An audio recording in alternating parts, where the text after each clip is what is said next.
From the best-selling Heroes of History series, Emerald Books presents William Bradford, Plymouth's Rock, by Janet and Geoff Benge. Read for you by Tim Gregory.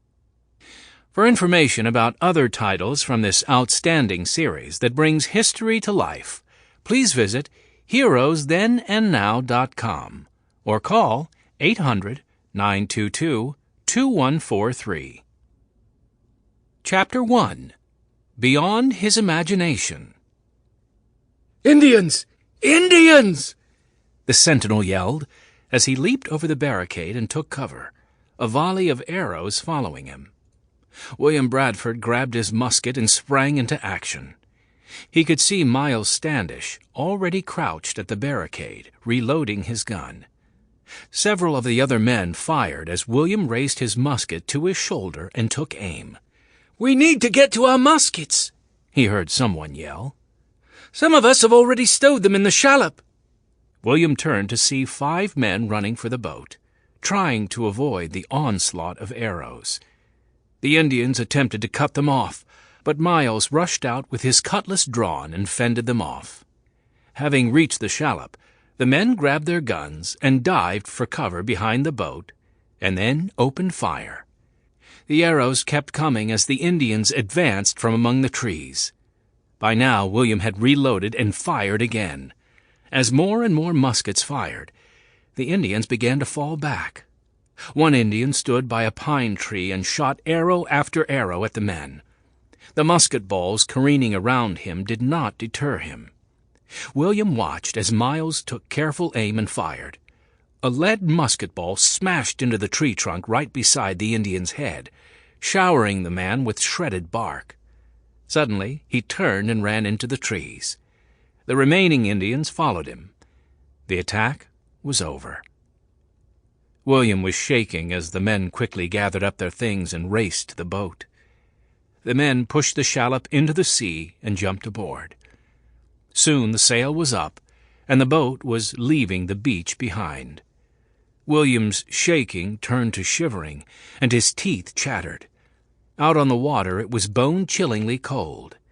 He could no longer feel his toes, and the spray splashing over the side of the shallop left a glaze of ice on his jacket. If the cold kept up much longer, William feared that the weather might accomplish what the Indians had tried to do: kill them all. Before setting out for the New World, William knew that things would be challenging, but what they'd endured so far was beyond his imagination. A month had passed since they dropped anchor off Cape Cod, and they were still no closer to finding a suitable site for their colony.